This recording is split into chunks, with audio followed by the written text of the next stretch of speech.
আসসালামু আলাইকুম। সবাই কেমন আছেন? আশা করি সবাই ভালো আছেন। আমিও অনেক বেশি ভালো আছি।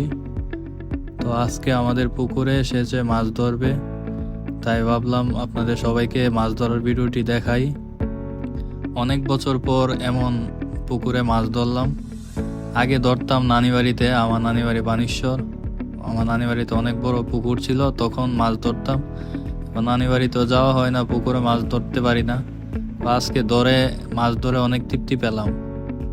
আমি সাধারণত মাছ তেমন ধরতে পারি না, তবে শখে শখে পুকুরে নামলাম আর কি।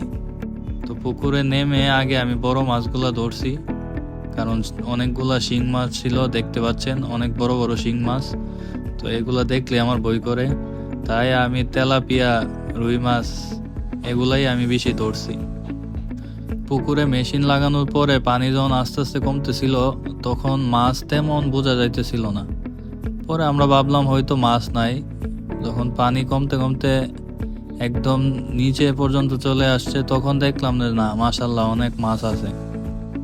এত মাছ দেখে আমার কাকা অনেক খুশি হয়েছিল, কারণ এই পুকুরে জাল দিয়ে এর আগে একবার মাছ ধরে কাকা বিক্রি করছিল। তারপরেও যে এত মাছ আছে আমরা কল্পনাও করি নাই। বিশেষ করে তেলাপিয়া আর শিং মাছ, এই দুইটা মাছ বেশি বড় হয়েছে। অন্য অন্য মাছও অনেক বড় হয়েছে, কিন্তু তেলাপিয়া আর শিং মাছ দুইটা একটু বেশি বড় হয়েছে, বিশেষ করে শিং মাছটা। পুকুরে আমরা যারাই নামছি মাছ ধরার জন্য, এখানে তেমন কেউই ভালোভাবে মাছ ধরতে পারি না, সবাই শখে শখে পুকুরে নামছি। তবে আলহামদুলিল্লাহ আমরা সবাই মোটামুটি ভালোই মাছ ধরছি।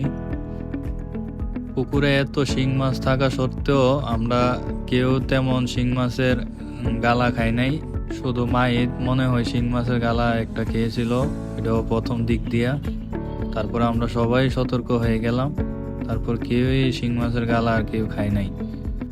দেখতে পাচ্ছেন আমরা যারা এই মাছ ধরতেছি অনেক আনন্দ সহকারে মাছ ধরতেছি, কারণ অনেক দিন পরে এমন মাছ ধরা।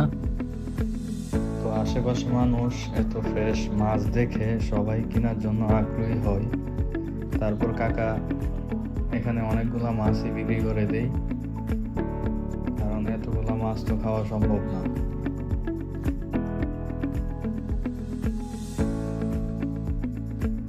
তো আজকে এই গাবরের ভিডিও এই পর্যন্তই। সবাই ভালো থাকবেন, সুস্থ থাকবেন, আমাদের সবার জন্য দোয়া করবেন বেশি বেশি করে। আল্লাহ হাফেজ সবাইকে।